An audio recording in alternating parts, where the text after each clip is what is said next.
WhatsApp everyone, welcome back to the channel. I hope मेरे सब बच्चे एकदम मस्त होंगे, अच्छे से लेक्चर्स रिवाइज कर रहे हैं। बच्चों, हम लेक्चर नंबर 84 पर पहुंच चुके हैं इस वीडियो सीरीज के, जिसमें चैप्टर 8 चल रहा है, अकाउंटिंग फॉर शेयर कैपिटल। ये बहुत छोटा सा वीडियो होने वाला है। इसमें हम देखेंगे कि कंपनी और पार्टनरशिप फर्म में क्या डिफरेंस है। ऑल्दो जो प्रीवियस लेक्चर था उसमें मैंने हर एक पॉइंट टू पॉइंट में आपको डिफरेंसेस बताता रहा था कि पार्टनरशिप फॉर्म में क्या होता है और कंपनी में क्या होता है। बट ये मुझे मुझे लगा कि मुझे एक डेडिकेटेड वीडियो बनाना चाहिए जिसमें बच्चों को क्लैरिटी हो प्रॉपर कि कॉम्प्रिहेंसिवली क्या क्या फर्क है। देखो, है दोनों बिजनेस एंटिटी, दोनों एक बिजनेस मोटिव से आई हैं, बट उनमें फर्क क्या है वो अपन इस वीडियो में देखेंगे। जल्दी से आप अपनी कॉपी पेन निकाल लो और अब हम शुरू करते हैं बच्चों, ठीक है।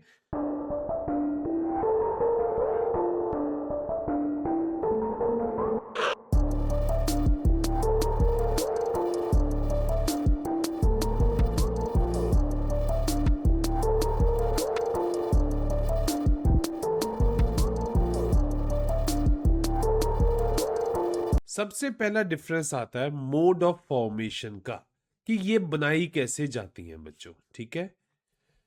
जो फर्म है आपकी, जो पार्टनरशिप फर्म है बच्चों, उसको आपको इंडियन पार्टनरशिप एक्ट 1932 के अंदर रजिस्ट्रेशन कराना कंपलसरी नहीं है, ठीक है। कंपलसरी नहीं है दोनों बिजनेस एंटिटी, है दोनों ही बिजनेस एंटिटी, बट उसमें कंपलसरी नहीं है। कंपनी के केस में कंपनी एक्ट 2013 के अंदर आपको रजिस्ट्रार ऑफ कंपनीज के ऑफिस में जाके दर्ज करवाना पड़ेगा, ठीक है। उनके रूल्स एंड रेगुलेशंस फॉलो करके आपको दर्ज करवाना पड़ेगा।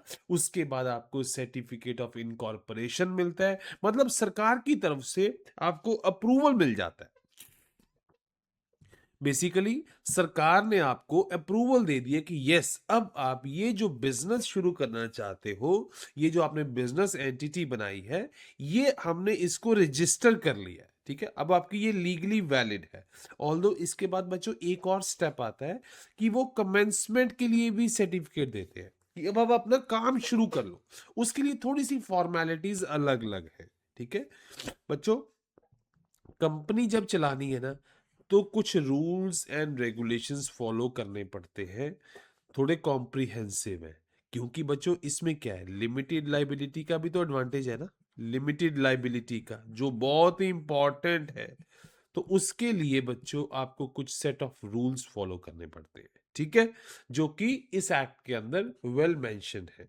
अब रेगुलेटरी एक्ट की बात करें तो मैंने बता ही दिया है कि पार्टनरशिप के केस में इंडियन पार्टनरशिप एक्ट 1932 के रूल्स चलते हैं।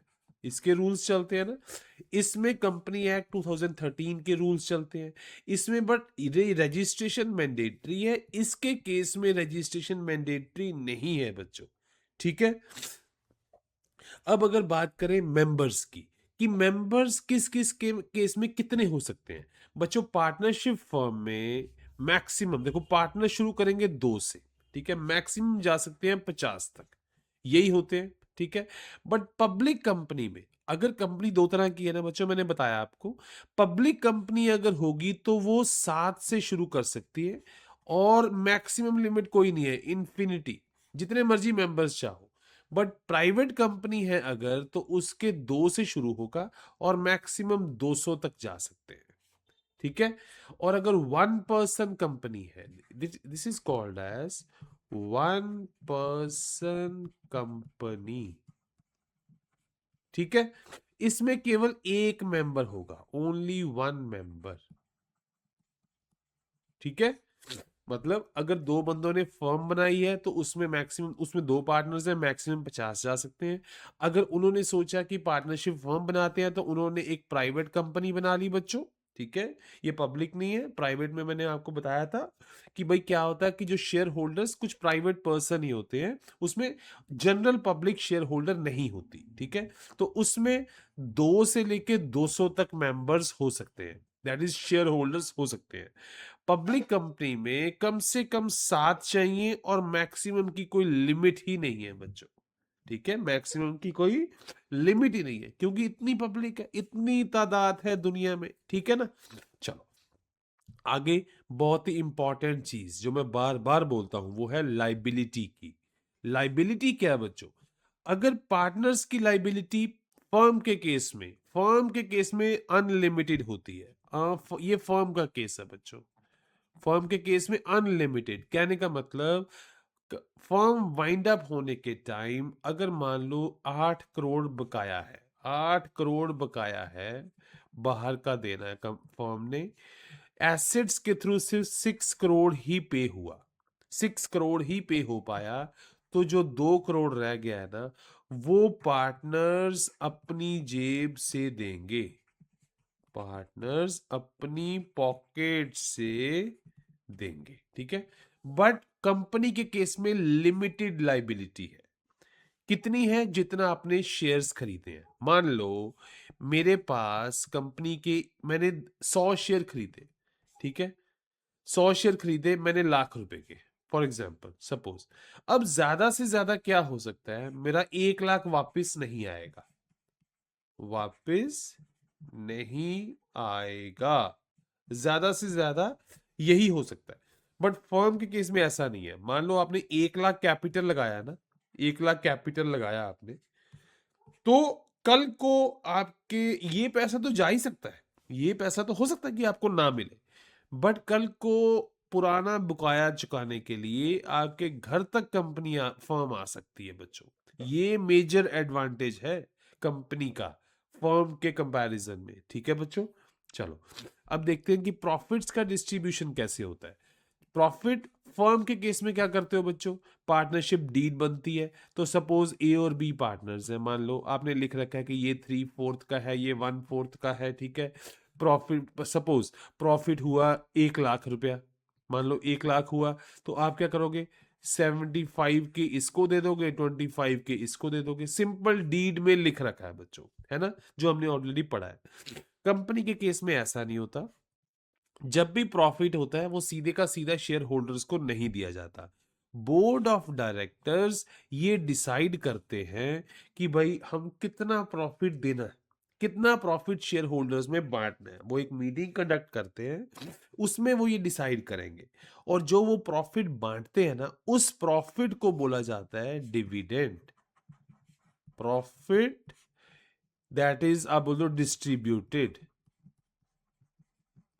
जो वो प्रॉफिट डिस्ट्रीब्यूट करते हैं उसको बोला जाता है डिविडेंड, ठीक है बच्चों। बहुत इजी है ना, कि फर्म के केस में पार्टनरशिप डीड बना होता है, क्लियर कट लिखा होता है उसमें, पीएसआर रेशो, उसके अकॉर्डिंग डिस्ट्रीब्यूट हो जाता है। अब कंपनी के केस में कुछ रेशो नहीं लिखी होगी कि आपके पास शेयर होंगे, ऐसा नहीं लिखा होगा कि भाई आप 50% के ऑनर हो। मैंने आपको पहले ही बताया, आप कंक्लूड कर सकते हो, आप निकाल सकते हो कि आपकी ओनरशिप इतनी है, बट कहीं लिखा नहीं होगा। तो इस केस में जो प्रॉफिट, नो डाउट आपको मिलता है प्रॉफिट, उसको बोलते हैं, जो मिलता है उसको बोलते हैं डिविडेंड। अब वो कितना मिलेगा, मान लो कंपनी को प्रॉफिट हुआ 10 करोड़ का, ठीक है, हो सकता है आपको कुछ भी ना मिले, कंपनी डिसाइड कर दे नहीं जी हमारे फ्यूचर प्लान्स हैं, हम इसको बचा के रखेंगे, हम ये पैसा नहीं देंगे, दैट्स इट, नहीं मिलेगा भाई। कंपनी ने सोचा चलो 10 करोड़ हुए, हम 2 करोड़ डिविडेंड दे देते हैं, मतलब 2 करोड़ डिस्ट्रीब्यूट कर देते हैं, तो आपको 2 करोड़ मिल जाएगा बच्चों। मतलब ये कंपनी की मर्जी है, ये बोर्ड, अब कंपनी चलाता कौन है, मैंने बताया था, बोर्ड ऑफ डायरेक्टर्स चलाते हैं। तो ये उनकी मर्जी है बच्चों कि कितना प्रॉफिट देना है कि नहीं देना, ये सब वो डिसाइड करते हैं, ठीक है। और आगे देखें, अगर मैनेजमेंट की बात करें, कंपनी कौन चलाता है, कंपनी चलाने वाले बोर्ड ऑफ डायरेक्टर्स होते हैं, ठीक है, जिनको शेयर होल्डर्स ने ही सिलेक्ट करा होता है। फर्म कौन चलाता है, फर्म पार्टनर्स मिलके चलाते हैं, या एक चलाएगा सबके बिहाफ पे, या सब चलाएंगे, है ना, जैसे मैंने ऑलरेडी अपन ने पढ़ा हुआ है, प्रिंसिपल एंड एजेंट का कॉन्सेप्ट पढ़ा था ना, प्रिंसिपल एंड एजेंट का कॉन्सेप्ट फर्म के केस में होता है ना। अब यहां पे, यहां कंपनी के केस में मैनेजमेंट किसकी है भाई, अब मान लो मैं शेयर है मेरे पास शेयर होल्डर हूं, ठीक है, तो ऐसा नहीं होगा कि कल को मैं कंपनी के अंदर जाके उसकी कुर्सी पे बैठ जाऊंगा, ठीक है। ये मैनेजमेंट बोर्ड ऑफ डायरेक्टर्स ही करते हैं बच्चों। यही आगे से आगे, आगे से आगे अपने छोटे-छोटे आगे एम्प्लॉइज़ को पावर्स अपनी डेलीगेट करके काम करवाते हैं। ये नहीं है कि भई शेयर होल्डर सीधा जाएगा और वहाँ पे बैठ जाएगा और बोलेगा कि भाई ये काम ये करो, वो करो, ऐसा कुछ नहीं चलेगा, ठीक है? शेयर होल्डर्स नहीं मैनेज करते, ये बोर्ड ऑफ डायरेक्टर्स कंपनी को चलाते हैं बच्चों, ठीक है? अच्छा, ओनरशिप की ट्रांसफरेबिलिटी का क्या चक्कर है? वो कैसे होती है? बच्चों, पार्टनरशिप फर्म में आपको आपने पढ़ा था।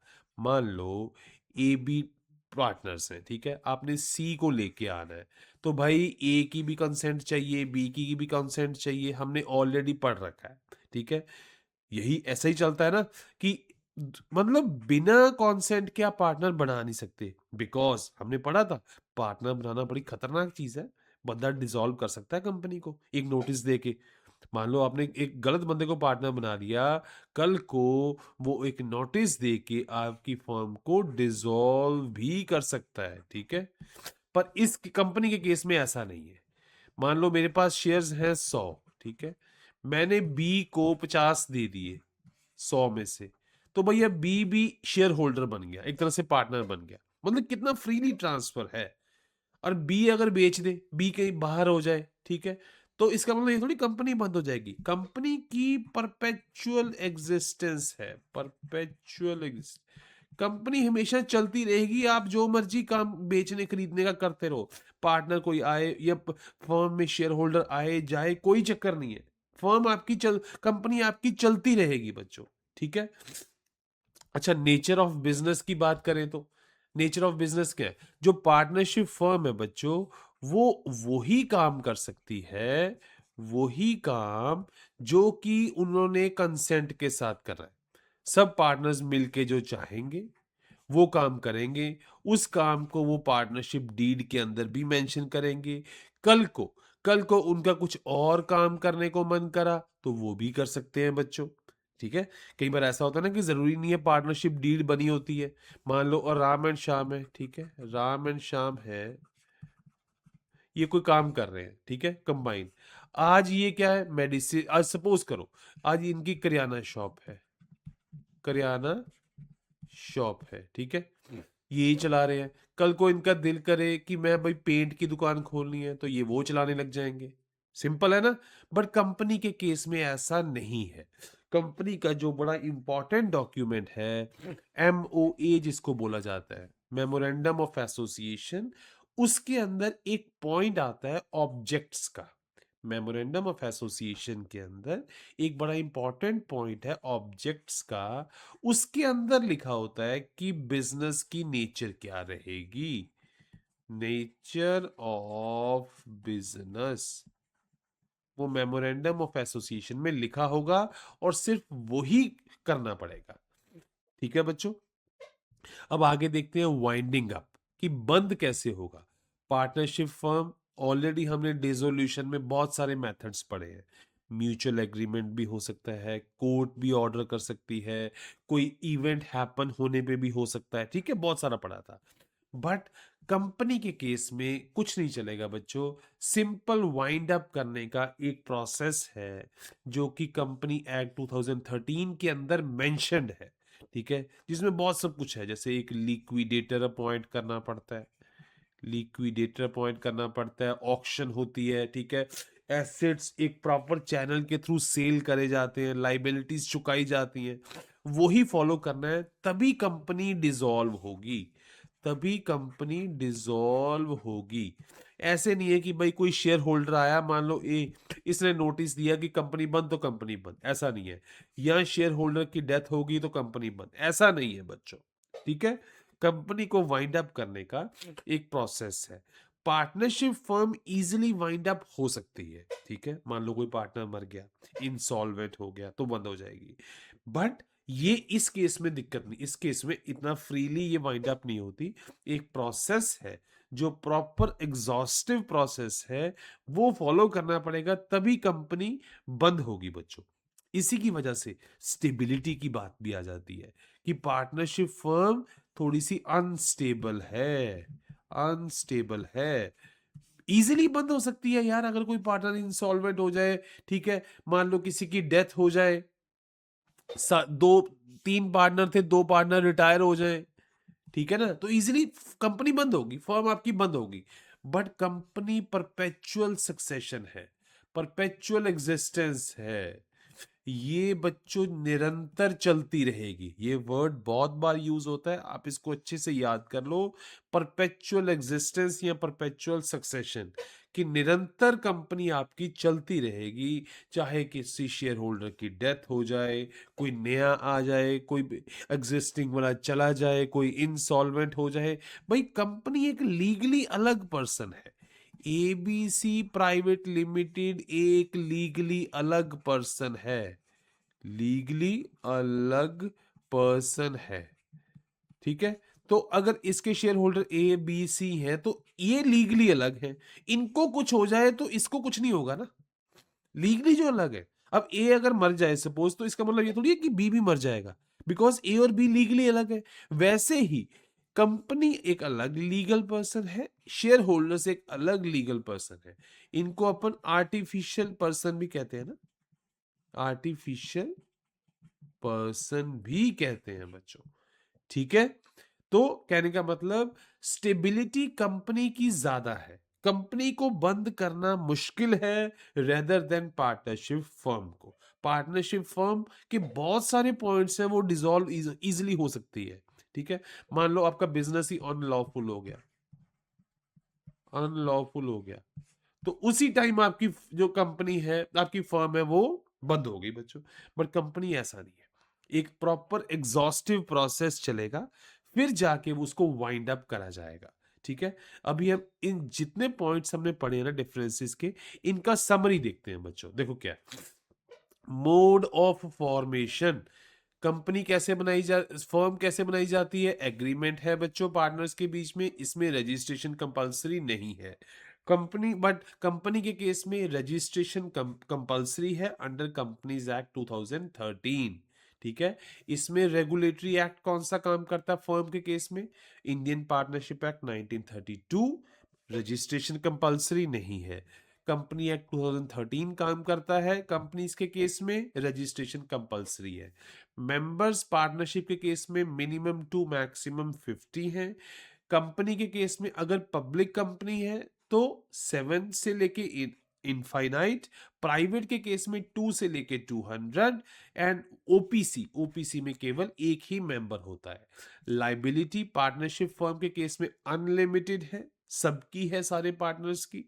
कंपनी के केस में लिमिटेड है, सिंपल क्या है कि जो आपने शेयर कैपिटल लगा रखा है वही आपका लॉस हो सकता है मैक्सिमम, ठीक है।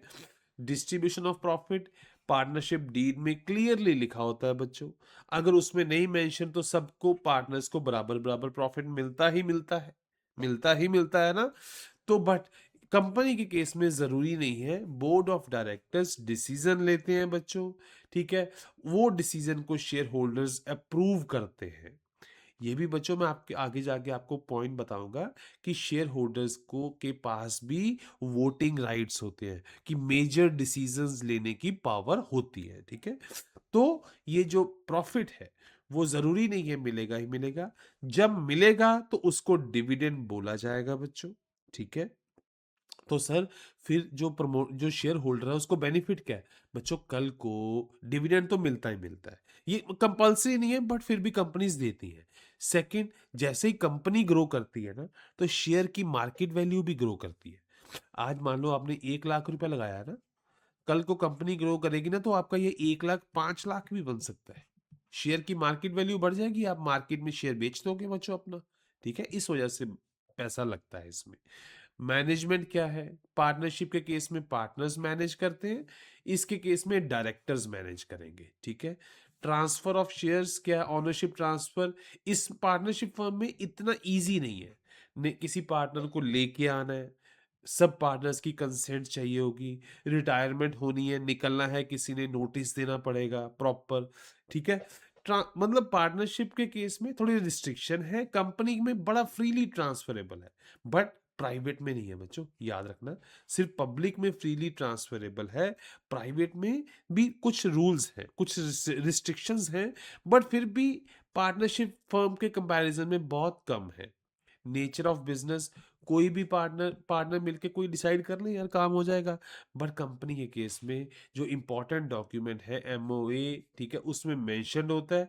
अगर आपको कुछ चेंज करना है फिर वो एमओए ही आपको अमेंड कराना पड़ेगा, जो कि एक काफी एग्जॉस्टिव प्रोसेस है। तो देयरफॉर कंपनी के केस में ना, जो काम के लिए कंपनी बनाई गई थी ना, वही सिर्फ चलता है। अच्छा, वाइंड अप करना हो तो कोर्ट एग्रीमेंट होगा, म्यूचुअल एग्रीमेंट या कोर्ट का ऑर्डर, या हमने बहुत सारे मेथड्स पढ़े थे डिसोल्यूशन में, ठीक है।